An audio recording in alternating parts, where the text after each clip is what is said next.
تھا کہ ہم توبہ کی بات کریں۔ قرآن مجید ہمیں امید، معافی اور نئی شروعات کا پیغام دیتا ہے، اور یہی پیغام توبہ کا اصل جوہر بھی ہے۔ اس پر ہم بات کرتے ہیں۔ فاضل صاحب، بیسیکلی اگر ہم بات کریں کہ توبہ ہے کیا، ایک لفظ تو بہت چھوٹا سا ہے، اور اسے کر لینے سے اگر سچے دل سے کی جائے تو آپ کی پوری زندگی بدل جاتی ہے۔ کیا کہیں گے؟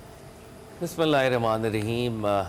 واقعی بہت امپورٹنٹ ٹاپک ہے، اور بیفور میں اس ٹاپک پہ آؤں، امت محمدیہ علیہ صاحب الصلاۃ کو ایک کلیکٹیو توبہ کی بھی آج ضرورت ہے۔ ہمیں کلیکٹیولی واپس اپنے روٹس کی طرف جانا ہے۔ اے خاصائے خاصان رسول وقت دعا ہے، امت پہ تیری آ کے عجب وقت پڑا ہے۔ جو دین بڑی شان سے نکلا تھا عرب سے، آج پردیس میں غریب الغربا ہے۔ تو اس ٹاپک کو اس امید اور اس عزم اور اس دعا کے ساتھ کہ کلیکٹیو کانشسنس بھی امت میں بیدار ہو، اور ہم مظلوم کے ساتھ کھڑے ہوں، ظالم کے خلاف کھڑے ہوں، اللہ ہمیں ہمت دے۔ توبہ دیکھیں، ریٹرن کی بات ہے۔ ہم اپنے سورس، اپنے منبع رب العزت کے ساتھ واپسی کے تعلق میں ہیں۔ توبہ ایک ریٹرن ہے، توبہ ایک ریوائول ہے۔ میرا وجود یا میری روح اور وجود کے تعلق سے پیدا ہونے والی وہ جو نیگیٹیوٹی ہے، میں اپنے روح کو واپس آزاد کروا کے اپنے سورس سے کنیکٹ کر رہا ہوں۔ تو امام غزالی نے کتاب احیاء کے اندر اس پر بات کی اور فرمایا کہ توبہ بنیادی طور پہ ریٹرن ہے، مگر ٹرو توبہ تب حاصل ہوتی ہے جب انسان کو ریئلائزیشن حاصل ہوتی ہے۔ اور وہ ریئلائزیشن کیا ہے؟ میرے گناہ، میرے ایررز، میری مسٹیکس حقیقتاً میرے ہی لیے باعث ڈسٹرکشن ہے۔ میری نیگیٹیوٹی میرے لیے زہر کا کام کر رہی ہے۔ جب آپ ان ریالٹی یہ ریئلائز کرتے ہیں تو فوری آپ کے اندر پشیمانی پیدا ہوتی ہے، خوف پیدا ہوتا ہے، غم پیدا ہوتا ہے۔ اور یہ جو اوورآل کیفیت ہے، جس کو میں انگریزی میں ریگریٹ کہہ سکتا ہوں، گلٹ کہہ سکتا ہوں، یہ ریگریٹ مجھے ریٹرن پر آمادہ کرتا ہے کہ اگر میں گناہ کر رہا ہوں تو اس گناہ کو پوز کر دوں، واپس چلا جاؤں رب کی طرف، اور عزم کروں کہ فیوچر میں نہیں کروں گا۔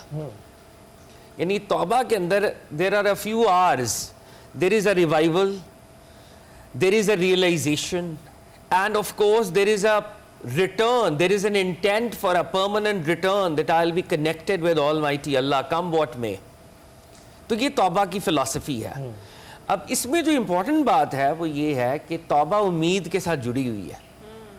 میں جس کے ساتھ ریٹرن کر رہا ہوں وہ خوش ہوتا ہے کہ بندہ واپس آ گیا۔ احادیث میں آتا ہے، ایک صحابی رسول روایت کرتے ہیں کہ پروفٹ صلی اللہ علیہ وآلہ وسلم نے فرمایا، امیجن کہ تم ایک ڈیزرٹ میں ہو اور تمہاری سواری، تمہارا کھانا پینا، تم سو جاؤ اور جب اٹھو تو سواری اور کھانا پینا وہاں پر موجود نہ ہو، تو کیچ 22 سچویشن ہوگی نا کہ تم ایک ڈیزرٹ کے اندر ہو، لکو دک اور تمہارے پلے ہی کچھ نہیں رہا، اور تم اتنی ہوپلیسنس میں چلے جاؤ کہ اب میری موت واقع ہو جائے گی، حدیث مبارکہ کا مفہوم ہے، اور تم اس خوف سے دوبارہ سو جاؤ اور تم دوبارہ بیدار ہو تو تمہارا کھانا پینا سواری تمہیں واپس مل جائے۔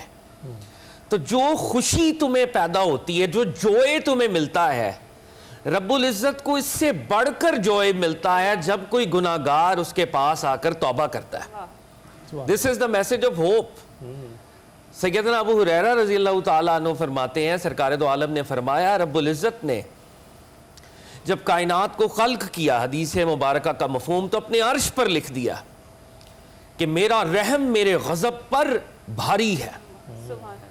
یعنی وہ جو گیٹس ہیں، گیٹس آف مرسی، اوپننگز، اگر میں واقعی ریئلائزیشن کر لوں تو رب العزت انتظار کر رہے ہیں، اور رب العزت خوش ہوتے ہیں کہ میرے بندے نے توبہ کے دروازے کو کھٹکھٹایا ہے۔ مجھے اقبال نے کہا تھا نا ایک اور کانٹیکسٹ میں، لیکن بات جڑتی ہے، ہم تو مائل و کرم ہے، کوئی سائل ہی نہیں، کیا بات، راہ دکھلائیں کسے، راہ روے منزل ہی نہیں، پکارو تو صحیح، کھٹکاؤ تو صحیح، یقیناً یقیناً یقیناً تمہیں جواب ملے گا۔ بالکل۔ ناصر صاحب، آپ کیسے ڈیفائن کریں گے؟ بسم اللہ والحمدللہ والصلاة والسلام علی رسول اللہ وعلی آلہ وصحبہ ومن تبعہ ومن والا۔ بہت ہی خوبصورت مضمون ہے، اور یقیناً ہم سب کی ضرورت ہے. ہر روحانی سفر کا آغاز توبہ سے ہو سکتا ہے. توبہ ہر روحانی سفر کی ابتدا ہے اور توبہ ہی انتہا تک پہنچانے والی ہے. اگر انسان اللہ کے حضور توبہ کرتا ہے تو اس کا معنی یہ ہے، امام نووی رحمۃ اللہ تعالیٰ علیہ نے اپنے توبہ کے باب کو ریاض الصالحین میں جب آغاز کیا تو آپ نے فرمایا کہ توبہ تمام گناہوں سے توبہ کرنا واجب ہے. التوبۃ واجبۃ من کل ذنب، ہر گناہ سے توبہ کرنا واجب ہے.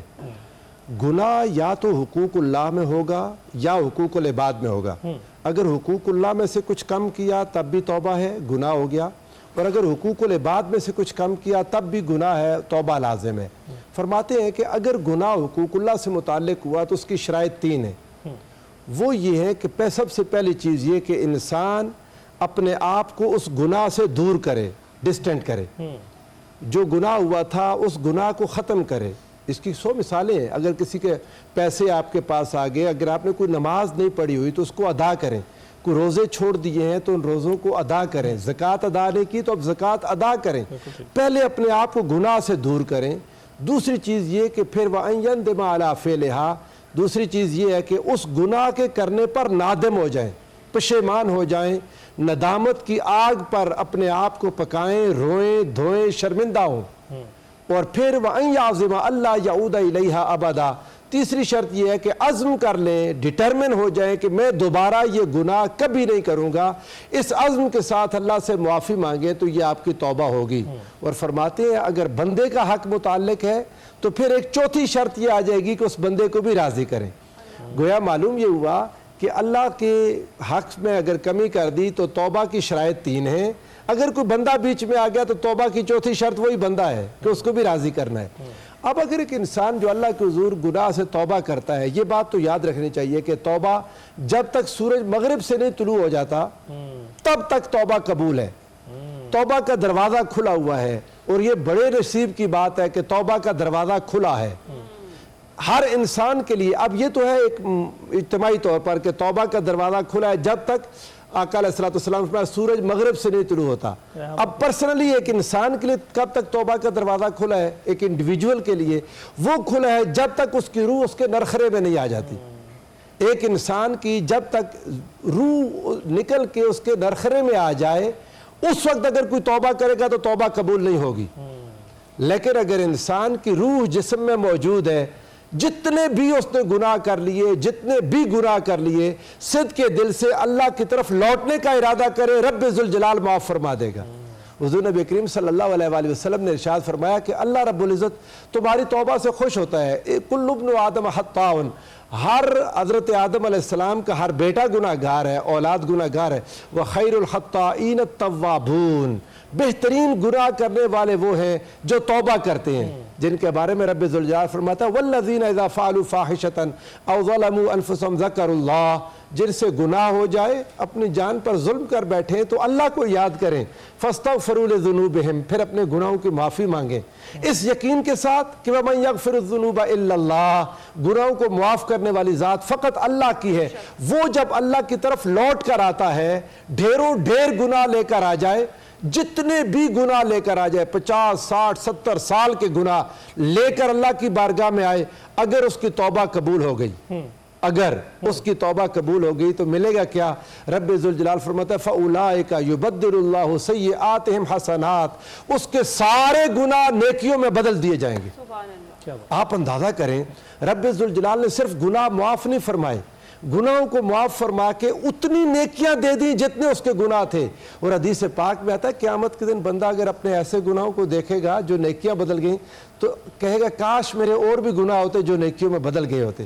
رب ذوالجلال نے انسانوں کو ایک امید دلانے کے لیے، ان کو رکھنے کے لیے، ایک امید کے ساتھ رکھنے کے لیے بار بار قرآن مجید میں متواتر فرمایا تم اپنے رب سے توبہ کرو، تم اپنے رب سے توبہ کرو. جب بندہ اپنے رب سے توبہ کرتا ہے تو رب کی شان کریمی اسے اٹھا لیتی ہے، اس کے گناہوں کو معاف فرما دیتی ہے. بالکل، یہ بڑا زبردست ٹاپک ہے اور اس پر بات کرنا وقت کی اہم ضرورت بھی ہے. توبہ النصوح کیا ہے اس پر بھی ہم بات کریں گے، لیکن اس بریک کے بعد.